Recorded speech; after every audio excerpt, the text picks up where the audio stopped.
अगर हम सब किसी भी तरह लाइट की स्पीड से ज्यादा स्पीड पे इस यूनिवर्स में ट्रैवल कर लें बाई चांस इस यूनिवर्स के नियम को तोड़ के, तब हमारे साथ क्या होगा ये जान के आप शॉक्ड हो जाओगे। और क्या आपको पता है जिस आकाश गंगा में हम हैं मिल्की वे में, वो एक बड़े ही खतरनाक रीजन की तरफ बढ़ रहा है, खींचा चला जा रहा है। और अगर आपके सामने ऊपर वाला आ गया और आपको कहा कि प्रलय का समय आ गया है, कयामत का समय आ गया है, और आपको दो में से एक ऑप्शन को चुनना है। पहला कि एक एस्ट्रॉयड आके धरती पे टक्कर मारेगा और वो एस्ट्रॉयड इंसान के हाथ से बनाए गए किसी भी वेपन जैसे कि न्यूक्लियर बॉम्ब से 1000 गुना ज्यादा पावरफुल होगा क्योंकि वो नेचुरल है। और दूसरा ऑप्शन कि इंसान का बनाया गया ही न्यूक्लियर बॉम्ब फटेगा। तो इन दोनों में से एक चूज करना ही पड़ेगा, तो आप किसको चूज करोगे? एस्ट्रॉयड न्यूक्लियर बॉम्ब से 1000 गुना ज्यादा पावरफुल है, लेकिन फिर भी आपको एस्ट्रॉयड को ही चूज करना चाहिए। इसका एक बड़ा कारण है, अजीब सा कारण जो कि आपको हैरान कर देगा। और नासा इतनी हड़बड़ी में $5 बिलियन यानी कि 40,000 करोड़ रुपए लगा के जुपिटर बृहस्पति ग्रह का जो चांद है यूरोपा, वहाँ पे इतना फटाफट क्यों पहुंचना चाहता है? 40,000 करोड़ रुपए यानी $5 बिलियन यूं सैंक्शन हो गया इस मिशन के लिए। इसके बारे में आपको पता होना ही चाहिए। और लास्टली इंडिया, अमेरिका को ले लो और उसको इंटू 10 कर दो। इतना ज्यादा समृद्ध था पहले के टाइम पे। देश की मिट्टी से शुरू से ही जीनियसेस पैदा हुए हैं। इसके बहुत सारे सीक्रेट्स है जो कि पता होना चाहिए आपको। Now let's explore. Fact number 6। देखो, हम मिल्की वे गैलेक्सी में रहते हैं, आकाश गंगा। हम धरती पे हैं, धरती सूरज का चक्कर लगा रही है, सूरज मिल्की वे का चक्कर लगा रहा है, और हमारा मिल्की वे गैलेक्सी भी ऐसे घूम रहा है। और घूमते हुए रोटेट तो कर रहा है, लेकिन ये आगे भी बढ़ रहा है। तो बात यह है कि अगर आप और जूम आउट करोगे, इस यूनिवर्स को देखोगे ऊपर से, तो जहां हमारी मिल्की वे है उसी एरिया में एंड्रोमेडा गैलेक्सी है, और उसी एरिया में और भी बहुत सारे छोटे छोटे गैलेक्सीज मौजूद है। पूरा एक ग्रुप है। अब एक क्रीपी चीज है, ये सारे गैलेक्सीज एक तरफ बढ़ रहे हैं। अब ये गैलेक्सी स्पेस में मूव कर रही है, तो ये ऐसे ही बिना मर्जी के नहीं कर रही है। ये जिधर जा रही है उसका भी एक कारण है, और वो कारण है द ग्रेट अट्रैक्टर, जो कि स्पेस का एक ऐसा जगह है जो कि सारे गैलेक्सीज को अपने तरफ अट्रैक्ट कर रहा है। अब ये सुनते ही बहुत लोगों के मन में आएगा कि हो सकता है कि वो ब्लैक होल हो जो कि सारे गैलेक्सीज को अट्रैक्ट कर रहा हो अपनी तरफ। वो ब्लैक होल नहीं है। ग्रेट अट्रैक्टर के बारे में गूगल में सर्च करोगे तो पहला जो सजेशन होता है ना नीचे में, वो यही आता है कि is the great attractor black hole. लेकिन नहीं भाई, यही मैं आपको पहले ही बता देता हूँ कि बहुत रिसर्च हुई इसके ऊपर। वो कोई ब्लैक होल नहीं है। अब कोई ब्लैक होल अगर सारे गैलेक्सीज को अपने तरफ खींच रहा होता तो हम लोग सब होप छोड़ दिए होते, अब तो मरना ही है, ठीक है। लेकिन वो ब्लैक होल ना होते हुए भी स्पेस का एक ऐसा रीजन है जो मिस्टीरियसली वैक्यूम क्लीनर की तरह सब चीजों को सक कर रहा है। अब अगर हमारा गैलेक्सी का जो रीजन है वो यहाँ है, वो बहुत धीरे धीरे इसकी तरफ बढ़ रहा है, लेकिन बढ़ रहा है, और इवेंचुअली वो यहाँ पहुंच ही जाएगा। और वो द ग्रेट अट्रैक्टर किसी चीज का बना होता अगर, तो भी हम लोग समझ पाते। वैज्ञानिक कहाँ कहाँ का टेम्परेचर, उसका जो केमिकल्स है उसको देख के वहाँ का क्या स्थिति है ये जान लेते हैं सिर्फ टेलीस्कोप से। तो इसको भी देख के जान लेते, लेकिन ये साला दिखता ही नहीं। ये इनविजिबल है। और हमारा जो गैलेक्सी का जो पूरा ग्रुप है, असल में हमारा गैलेक्सी का जो पूरा एक दोस्ती भरा ग्रुप है ना, उसी ग्रुप को एक नाम दिया गया है लैनिकिया सुपर क्लस्टर। तो यही लैनिकिया मूव कर रहा है इसके तरफ, और speed 20 lakh kilometre per hour. यानी जब तक आप ये मेरा वीडियो देख रहे हो, अब वीडियो में यहाँ तक आए हो, तो हमारा जो गैलेक्सी है मिल्की वे जिसमें हम लोग बैठे हैं अभी, ये 2-2.5 लाख किलोमीटर मूव कर गया होगा उस ग्रेट अट्रैक्टर के तरफ।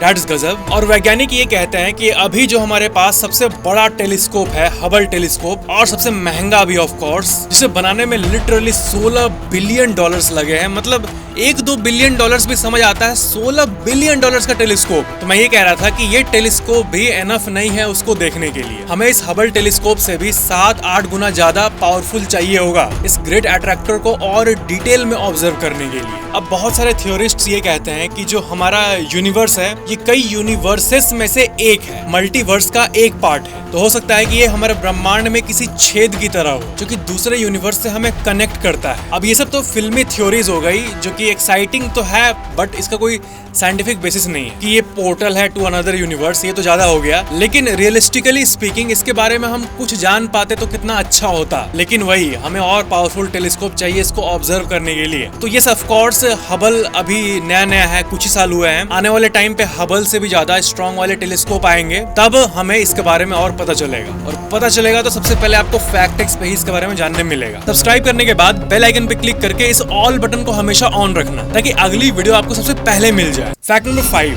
धरती का वो एरिया जिसको सबसे ज्यादा लूटा गया है वो है भारत। ये तो आपको पता ही होगा, मैंने अपने शॉर्ट में बताया था कि 45 ट्रिलियन डॉलर्स भारत से अंग्रेज ले गए थे। मतलब जितनी चीजें यहाँ से ले गए थे उसका collective value approx 45 trillion dollars था। और अभी इसी के ऊपर कई और स्टडीज हुई है बहुत टाइम और पैसा लगा के, और उसमें तो ये भी रिवील हुआ है कि 45 तो कुछ भी नहीं है, हो सकता है ये नंबर और ज्यादा हो। तो आप अभी के समय पे जितने हाइप्ड जगह है जो भी आप सुनते हो, जैसे कि बेंगलोर, अभी आप जाओगे वहाँ पे बेंगलोर में कोई भी प्रॉपर्टी लेने तो आपको इतना महंगा लगेगा कि आपको ऐसा लगेगा कि इससे लेता कौन है भाई, या फिर कोलकाता चले जाओ या फिर लखनऊ चले जाओ। तो देखो जगह तो बहुत सारे इंडिया में, अब इसमें जो फेमस वाले हैं बेंगलोर, लखनऊ, कोलकाता, एनसीआर वाला रीजन, ये फेमस है। इसका कारण जस्ट अभी की डेवलपमेंट नहीं है। जब अंग्रेज नहीं आए थे तब जो ये सब जो रीजन्स थे ये पूरे वर्ल्ड का सेंटर था। जैसे कि अभी का जो पूरा बंगाल का एरिया है इंक्लूडिंग बांग्लादेश जो पहले एक साथ था, टेक्सटाइल के दुनिया में वो एरिया एक्चुअली में नंबर 1 था। और मुझे पता है नंबर 1 एक बहुत ही वेग टर्म है कि हाँ सबको ही अपने आप को नंबर 1 बता देते हैं कि हाँ मैं नंबर 1 हूँ। आप हिस्टोरिक अकाउंट्स को देख लो, टेक्सटाइल पूरे विश्व में सबसे ज्यादा बंगाल के एरिया में ही होता था। डायमंड की बात कर लो, अंग्रेज जब नहीं आए थे तब डायमंड का सबसे ज्यादा प्रोडक्शन हैदराबाद वाले इलाके में होता था। लखनऊ जो है, लखनऊ का जो अभी का एरिया है वो शुरू से ही आर्ट के लिए फेमस था। वहाँ के कवि, आर्टिस्ट, गायक, उस समय के तबला बजाने वाले और जितने भी ये आर्टिस्टिक चीजें हैं जिनका आर्टिस्टिक वैल्यू है वो लखनऊ के साइड से आता था। पंजाब हमेशा से एग्रीकल्चर के लिए नंबर 1 पे था, जनरल एग्रीकल्चर जैसे कि राइस और बाकी चीजें। और यही कारण है कि पूरे विश्व के जीडीपी का 25% भारत था। और यही कारण है कि इंडिया सोने की चिड़िया सिर्फ बोलने के लिए नहीं लिटरली था वो, और शायद फिर से भी बन सकता है अगर इंडिया के करप्ट नेता सुधर जाए तो, क्योंकि मिलियंस ऑफ लोगों का एक सिंबल, एक प्रतिनिधि नेता ही तो होता है, तो उन्हें अच्छे से काम करना होगा। नहीं तो हमारे इंडिया को ग्रेट बनाने की इच्छा कॉमन मैन में तो बहुत है, ये आप देख ही सकते हो। आम लोगों में ये इच्छा बहुत ज्यादा है, लेकिन नेताओं में ये डेवलप होना चाहिए सेल्फ से ऊपर बढ़ के, तब इंडिया वापस ग्रेट बनेगा। बोले तो make India great again. Fact number 4, अच्छा ये बताओ अगर किसी देश ने किसी देश पे न्यूक्लियर बॉम्ब गिरा दिया, ये सीन को इमेजिन करो, और दूसरा सीन ये है कि किसी एस्ट्रॉयड ने आके पूरे शहर को तबाह कर दिया, तो दोनों में से कम डेंजरस कौन सा है? धरती पे आज तक जो भी एस्ट्रॉयड गिरे हैं सब कोई अगर इंसान के बनाए गए न्यूक्लियर बॉम्ब से कंपेयर करे, उसका तुलना करे, तो नेचर का जो प्रकोप होता है वो हमेशा ज्यादा होता है इंसान के बनाए गए न्यूक्लियर बॉम्ब के कंपैरिजन में। तो इसके इसमें एक फैक्ट है कि अगर कोई नेचुरल कॉलिजन एस्ट्रॉयड का धरती पे हो, जो कि जापान में जो बॉम्ब गिराया गया था उससे 1000 गुना ज्यादा तेज हो, इंटेंस हो, फिर भी वही बेटर है। पता है क्यों? रेडिएशन। इंसान अगर न्यूक्लियर बॉम्ब ड्रॉप करे तो जो रेडिएशन फैलता है नीचे, वो सबसे मेन खतरा होता है इंसानों के लिए। देखो आपने इस बात को सुना होगा कि जो अमीर लोग हैं अभी हमारे इस दुनिया में, वो लोग अंडरग्राउंड बंकर बना के रखे हैं ताकि अगर न्यूक्लियर अपोकलिप्स जैसा कुछ हो तो वो उसमें जाके छुप जाए। तो अगर न्यूक्लियर आपदा हुआ, इंसानों में लड़ाई हुई, तो वो तो बच जाएंगे क्योंकि वो धरती के नीचे है। लेकिन क्या इस बचने का कोई मीनिंग होगा?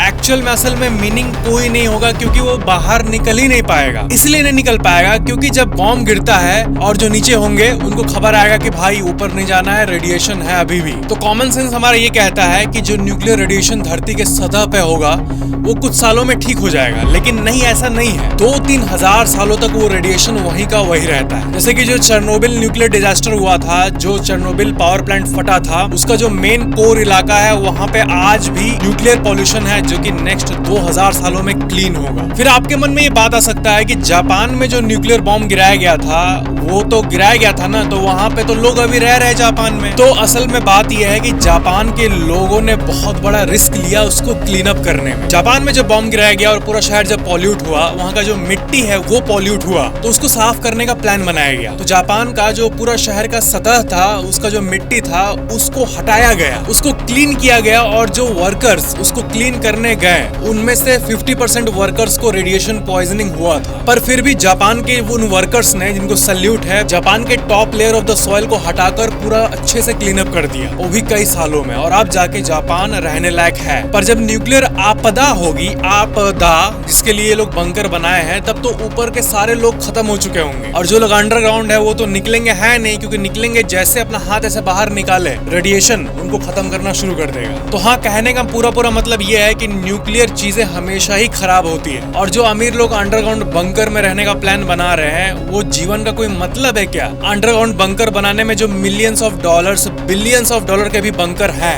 एग्जिस्ट करते हैं हमारी दुनिया में, उन बिलियंस ऑफ डॉलर, अरबों रुपए का बंकर बनाने से अच्छा कुछ ऐसा प्लान करो, लोगों को एजुकेट करो, वर्ल्ड को एक बेटर प्लेस बनाओ, पीस फैलाओ, ताकि लोगों में लड़ाई हो ही ना। फैक्ट नंबर 3, आपको नासा के यूरोपा क्लिपर मिशन के बारे में मालूम है? देखो, ग्रहों में जब पानी की बात आती है, लिटरली कोई ऐसा जगह धरती के बाहर जहाँ पे पानी, तालाब ऐसा कुछ हो, तो वो है यूरोपा। लिटरली तालाब मौजूद है वाटर का, और ऐसे तालाब मौजूद है नीचे बहुत किलोमीटर अंडरग्राउंड तक जाते हैं। तो नासा को जैसे कंफर्मेशन मिला इसका कि वहाँ पे लिटरली पानी मौजूद है, जिसका इमेज है हमारे पास, सौर मंडल का प्रोबेबली सबसे स्पेशल जगह है ये। तो नासा ने अक्टूबर 14, 2024 को एक कीड़े को लॉन्च कर दिया यूरोपा की तरफ। अब वो कीड़ा है नासा का क्लिपर मिशन का जो सैटेलाइट है, वो वहाँ पर उतरेगा और लिटरली वहाँ छेद करेगा और लिटरली पानी के अंदर जाएगा और लिटरली नीचे घूमेगा। तो हो सकता है कि जैसे वो उसके अंदर जाए तो वो देखे कि मछलियां तैर रही है, अजीबो गरीब वाली मछलियां। अब ऑफ कोर्स धरती वाली मछली तो वहाँ होगी नहीं, होगी तो जो इंटरस्टेलर मछलियां होती है अजीबो गरीब, वैसी होगी। तो नासा से रहा नहीं गया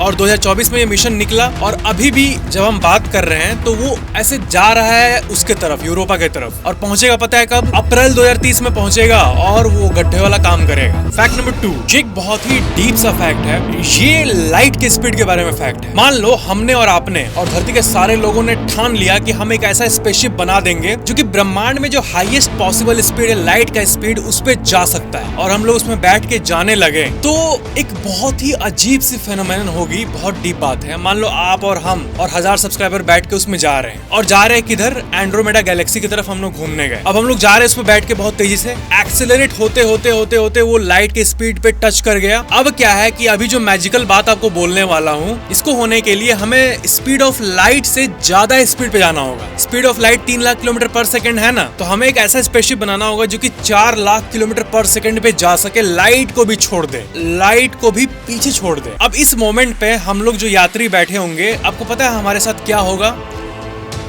हम लोग खत्म हो जाएंगे, हम लोग लिटरली गायब हो जाएंगे यूनिवर्स से। ऐसा थियोराइज इसलिए किया गया है क्योंकि समझो, आप एक बात बता रहा हूँ आपको, हमारे आर्मी वाले लोग के साथ ऐसा होता होगा। आप किसी आर्मी मैन से बात कर लेना, क्या है कि जब कोई फाइटर जेट पे बैठता है जो कि साउंड से ज्यादा स्पीड पे जाता है, तो जो पायलट अंदर बैठा रहता है उसको साउंड नहीं सुनाई देता है। ऐसा क्यों? क्योंकि जो फाइटर जेट जिसके अंदर आर्मी मैन बैठा हुआ है, वो साउंड से ज्यादा गति पे जा रहा है, तो साउंड कभी कैचअप कर ही नहीं पाता उसको, तो साउंड गायब हो जाता है उसके लिए। मतलब अगर आप स्पीड ऑफ साउंड से ज्यादा स्पीड से जा रहे हो तो आप साउंड को ही नहीं सुन पाओगे, क्योंकि आप साउंड के परे चल जाते हो ना उस मोमेंट में। तो आपने साउंड का फंडा समझ लिया। अब मैं वो कह रहा था कि जैसे हम स्पेसशिप पे बैठ के लाइट से ज्यादा स्पीड पे जाएंगे, तो लाइट हम प्रोसेस नहीं कर पाएंगे, पूरा यूनिवर्स गायब हो जाएगा हमारे लिए। हमारे उस कंपार्टमेंट में लाइट एग्जिस्ट ही नहीं करेगा, क्योंकि लाइट से ज्यादा स्पीड पे हम जा रहे हैं। लाइट कैचअप नहीं कर पाएगा हमारे स्पेसशिप को, हम लाइट के भी परे जा चुके होंगे। तो उस मोमेंट में हमारा यूनिवर्स डिसअपियर हो चुका होगा हमारे लिए। ये एक बहुत बहुत बहुत डीप फैक्ट था। फैक्ट नंबर 1, देखो बहुत लोग को पता नहीं है कि एआई कितनी बड़ी चीज है। मतलब हमारे विश्व में जो सबसे बड़े बड़े ब्रेक थ्रूज थे जिसने पूरी दुनिया को बदल दिया, पता है ज्यादा नहीं है। हम जब इन्वेंशन, आविष्कार, डिस्कवरी ये सब की बात करते हैं तो बहुत कुछ आविष्कार हुआ ना, लाइट बल्ब, ये वो, लेकिन एक मेजर का लिस्ट आता है जिसमें कि सबसे इंपॉर्टेंट चीजें हैं जिसके बिना ये दुनिया वैसे नहीं होती जैसा आज है। सबसे स्पेशल चीज है, तो इसमें सबसे पहला आता है बिजली, दूसरा आता है ऑटोमोबाइल यानी इंजन, तीसरा फिर हुआ न्यूक्लियर एटम से पावर को हार्नेस करने का कैपेबिलिटी, जो कि 1950 आते आते सब कोई जान चुके थे कि ये भी पॉसिबल है। उसके बाद 1950 के बाद इतने सालों तक कोई मेजर इनोवेशन नहीं हुआ था हमारे दुनिया में। आप अपने पापा जी से बात कर लो, दादाजी से बात कर लो, एटम वाले घटना के बाद उसके बाद कोई स्पेशल चीज हुआ नहीं था। हाँ, कंप्यूटर आया था, कनेक्शन मजबूत हुआ था इंटरनेट के थ्रू, लेकिन मेजर कुछ नहीं हुआ था इम्पोर्टेंट। लेकिन जो एआई है ये उसी लेवल का चीज है। न्यूक्लियर फिशन डिस्कवर करना, एटम को स्प्लिट करने की ताकत, ये जो कैटेगरी है इसी में एआई भी आता है। इतना ही स्पेशल है एआई। तो AI is literally the next big thing after the splitting of atoms. और एआई ने कईयों का बिजनेस चौपट भी किया है। आप में से जो टेक वाले बंदे हैं, प्रोग्रामर वगैरह, एक वेबसाइट थी स्टैक ओवरफ्लो करके, किसी को भी कोडिंग या प्रोग्रामिंग में दिक्कत आती थी तो वो स्टैक ओवरफ्लो पे जाके अपना सर्च करता था कि ये प्रॉब्लम है। एक फोरम डिस्कशन फोरम टाइप का था ये। एक बहुत बड़ी रिपोर्ट आई कि स्टैक ओवरफ्लो का वेबसाइट का जो ट्रैफिक है वो चैट जीपीटी के आने के बाद देखो कैसे घटा है। ये गजब है, गजब। मतलब ऐसा एकदम नामुमकिन सा लगता है। दुनिया की सबसे बड़ी प्रोग्रामिंग हेल्पिंग वेबसाइट जो कि मसीहा हुआ करता था प्रोग्रामर्स के लिए, चैट जीपीटी ने सब खत्म कर दिया। अब तो चैट जीपीटी एक दोस्त की तरह है जिससे आप प्रोग्रामिंग क्या, लाइफ का कोई भी सवाल पूछ सकते हो। एस्ट्रोलॉजर भी वही है, साइकेट्रिस्ट भी वही है, साइकोलॉजिस्ट भी वही है, डॉक्टर भी वही है, इंजीनियरिंग टिप्स देने वाला भी वही है, फ्रेंड भी वही है। पर एक चीज यहाँ पे एक डीप सी चीज है, ओपन एआई ये जो कंपनी है इसके पास मोनोपोली आ रही है एक तरह से एआई की दुनिया की। क्योंकि एआई बोलने पे चैट जीपीटी तो सबको पता है, लेकिन बाकियों को मौका ठीक से नहीं मिल रहा ऐसा लगता है। और ओपन एआई शुरू हुआ था ओपन सोर्स, नाम ही है ओपन एआई, यानी एक ऐसी प्लेटफॉर्म जिसको सब मिल के डेवलप करेंगे। लेकिन आपको पता ही होगा कि जैसे जैसे इसका जो यूज बढ़ा और इससे अच्छा खासा कमाने का मौका दिखा टॉप लीडर को, टॉप में जो बैठे उनको, तो काफी इसको क्लोज कर दिया गया। नाम है ओपन एआई लेकिन काम है क्लोज एआई वाला। क्योंकि कोई भी चीज सब लोगों के साथ मिलकर डेवलप होती है तो उस पे ऐसी बदलाव आ पाती है जो सब लोग चाहते हैं। लेकिन ओपन एआई के साथ ऐसा नहीं हो पा रहा है, उसका कंट्रोल कुछ ही लोगों के साथ है। तो इसलिए एलोन मस्क अपने प्लेटफॉर्म फॉर्मली ट्विटर जो था एक्स, उसके ऊपर जो ग्रोक एआई है उस पे वो जोर दे रहे हैं। तो ये थे आज के सारे अलग अलग फैक्ट्स। वीडियो को लाइक जरूर करना, नीचे कमेंट करना ये वीडियो कैसा लगा, और चैनल को सब्सक्राइब करके बेल आइकन जरूर ऑन कर लेना। Thank you so much for watching. मिलते हैं अगली वीडियो में।